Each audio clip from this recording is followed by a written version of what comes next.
பிராணிகள் மேல பெரிய ஒரு இதெல்லாம் இருக்கு, பாசமெல்லாம் இருக்கு. ஆனா கண்ணால பார்த்தவங்க நானு. அந்த வாய் பேச முடியாத குழந்தைய எந்த விதமான ஒரு தயவு தாட்சணியெல்லாம் பார்க்கல. அதனால தெருவில் இருக்கக்கூடிய நாய்களுக்கும் வீட்டில் வளர்க்கக்கூடிய நாய்களுக்கும் நிறைய வித்தியாசம் இருக்குன்னு எனக்கு தோணுது. நான் மறுபடியும் சொல்றேன், எதையும் நம்ம வந்து இப்ப இன்னைக்கு சட்டத்துல போட்டிருக்கிறது சட்ட கோரிக்கை எந்த நாயும் சுட்டு கொன்றுங்க அப்படிலாம் இல்லை, எல்லாத்தையும் தெருவை விட்டு அப்புறப்படுத்துங்க அப்படிங்கறதா இருக்கு. ஐயா, பால் கறக்கக்கூடிய நம்ம தாய் போல மதிக்கக்கூடிய பசுமாட்டை கூட நாம அந்த பசுமாட்டின் பாதுகாப்பு கருதி, டிராபிக்கை கருதி ஊருக்குள்ள இருக்கக்கூடாது, வெளியே இருங்க அப்படின்னு நாம செயல்படுத்திக்கிட்டு இருக்கோம். பசுவுக்கே அது அப்படிங்கும் பொழுது மற்ற பிராணிகளுக்கு நாம கொஞ்சம் சென்சிபிளா இருக்கணுங்க. யாரும் இப்ப அவங்களை அந்த நாய்களை எல்லாம் அப்படியே கொன்னு போட்டுருங்கன்னு யாருமே சொல்லல. அவங்களுக்கு ஜீவகாருண்யத்தோட வேற ஒரு இடத்துல ஒரு ஷெல்டர்ல வைங்கன்னு சொல்றாங்க. அதை நான் முற்றிலுமா ஆமோதிக்கிறேன். அது பிடிக்காதவங்க தயவு செய்து அந்த நாய்களை தத்தெடுத்து உங்க வீட்டுக்குள்ள வச்சு காப்பாத்துங்க. அதை நான் வரவேற்கிறேன். அதுக்கு நான் கான்ட்ரிபியூட் கூட பண்றேன். திரைத்துறையை சார்ந்த நபர்கள் போதைப் பொருள் பலர் கைது செய்யப்பட்டிருக்காங்க. என்னங்க, பயன்படுத்தினவங்களை போய் கைது பண்றீங்க, வித்தவங்களை எப்பங்க கைது பண்ணுவீங்க? யார் விக்கிறாங்க? எந்த துறையை சேர்ந்தவங்க விக்கிறாங்க? வெளிப்படையா பேசினா அப்புறம் வேற மாதிரி போயிடும். இங்க குற்றம் நடக்கிறதுக்கான எல்லா பின்னணியும் எடுத்து மேடை போட்டு அமைச்சு வச்சிருவீங்களா? அதை நிறுத்துறதுக்கு இங்க எந்த வழியும் இல்லையா? ஆனா எவனா ஒருத்தன் ஏமாந்து அதுக்கு அடிமை ஆனான்னா, போதைப் பொருள் விற்பனைக்கு தமிழக அரசு உடனடியா இருக்கு. நான் அப்படியெல்லாம் சொல்லி இன்னொரு தானே என்ன என்ன என்ன யாரு நீங்க? என்ன திருப்பி ஜெயிலுக்கு அனுப்புறீங்களா? யாரு நீங்க? நீங்க சொன்னீங்க, அதுக்காக கேட்டுக்கோங்க. அவர் தான் கேட்டாரு. நீங்க கேள்வி கேட்கிற அளவுல தமிழக அரசாங்கம் இருக்கு, அது மட்டும் உண்மை. நாட்டுல போதை கலாச்சாரம் தலைவிரிச்சு ஆடுது. அதை யாராவது மறுக்க முடியுமா? அதுக்கு ஏதாவது எடுத்தாங்களா?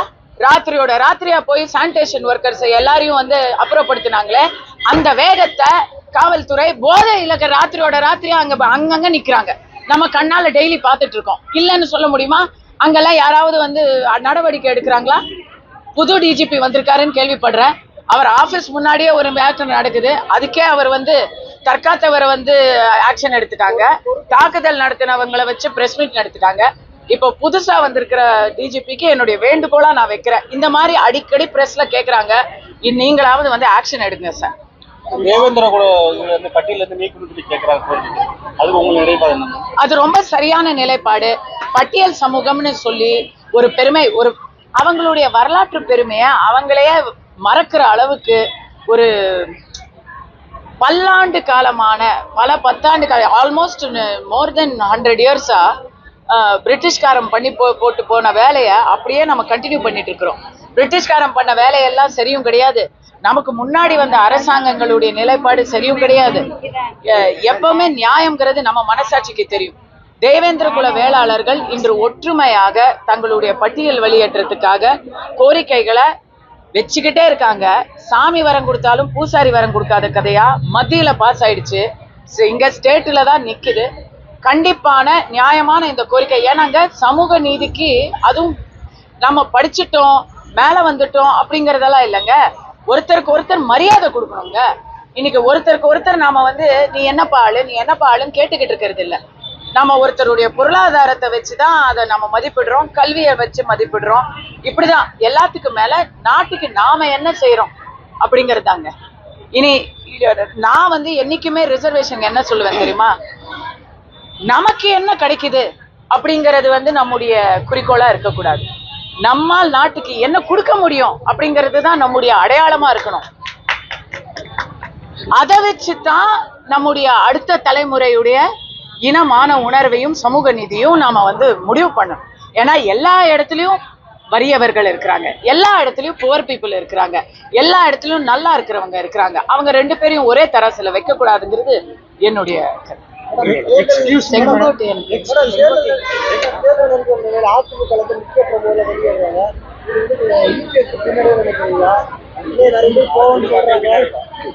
செங்கோட்டையன் போய் அமித்ஷா இவங்களை போய் சந்திக்கிறாங்க. அதிமுக அதிகாரப்பூர்வமாக அமித்ஷா அவர்களுடைய அலுவலகத்திலிருந்து யாரையும் சந்திச்சதா எங்களுக்கு வந்து தகவல் வரல. இது பாஜக உறுப்பினரா சொல்றேன். அப்படி அதிகாரப்பூர்வமாக எதுவும் வரல. செங்கோட்டையன் அவர்கள் சொல்றாருங்க, அவர் வந்து யார சந்திச்சாரு அப்படிங்கறத வந்து அவர் சொல்லக்கூடாது. சந்தித்தவர்கள் என்ன, அதுக்கு அடுத்த முன்னேற்றம் என்னன்னு அவர் சொல்லணும். சில விஷயங்கள் மட்டும் நான் சொல்ல விரும்புறேன். ஏன்னா செங்கோட்டையன் போன்ற மிகப்பெரிய அனுபவசாலி பழுத்த அரசியல்வாதிகளுக்கு என்னால எதுவும் கருத்து சொல்ற அளவுக்கு நான் வந்து பெரியவ கிடையாது. இருந்தாலும் உதயகுமார் அவர்கள் ஏற்கனவே அவருடைய வீட்டுல ஒரு துக்க காரியம் நடந்திருக்குது.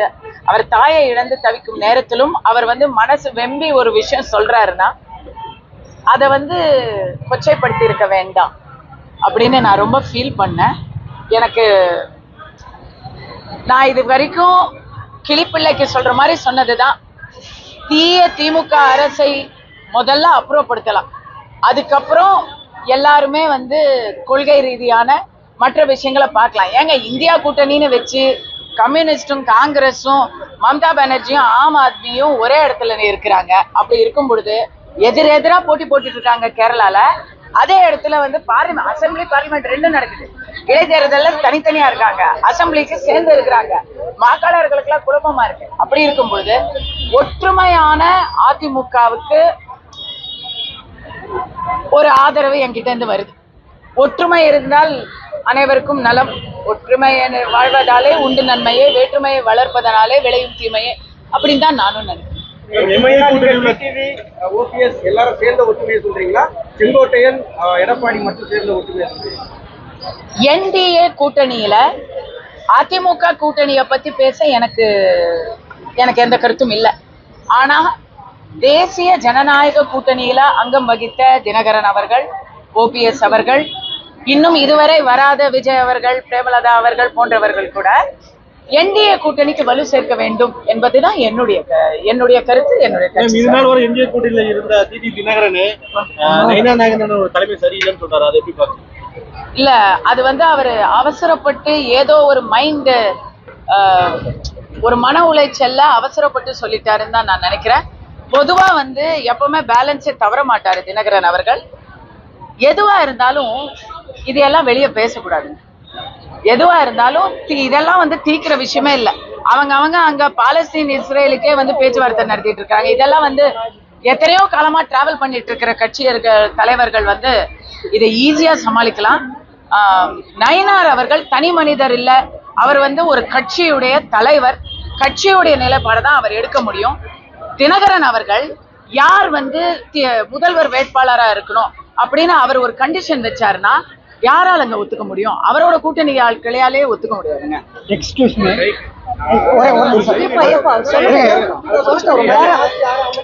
அவர் ரொம்ப நேரம் வெயிட் பண்றாரு.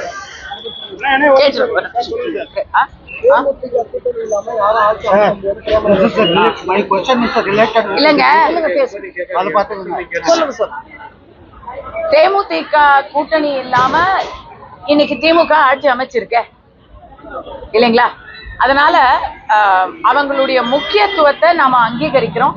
என்னை பொறுத்த வரைக்கும் தேமுதிக என்டிஏவோடு சேர்ந்து பயணிக்கணும் என்பதுதான் என்னுடைய கருத்து. ஐயோ, நான் எந்த எதிர்பார்ப்போடையும் நான் வரல. நான் 5 வருஷமா ஒர்க் பண்ணிக்கிட்டு இருக்கேன். 5 வருஷமா நான் அரசியல் பேசிட்டு இருக்கிறேன். நான் எந்த எதிர்பார்ப்போடையும் வரல. என்னுடைய ஒரே எதிர்பார்ப்பு மக்களுக்கு நல்ல ஒரு ஆட்சி கிடைக்கணும், விடியணும். 5 வருஷமா விடியும் வெயிட் பண்ணிட்டு இருக்கோம். இருட்டாவே இருக்கு, விடியணும்.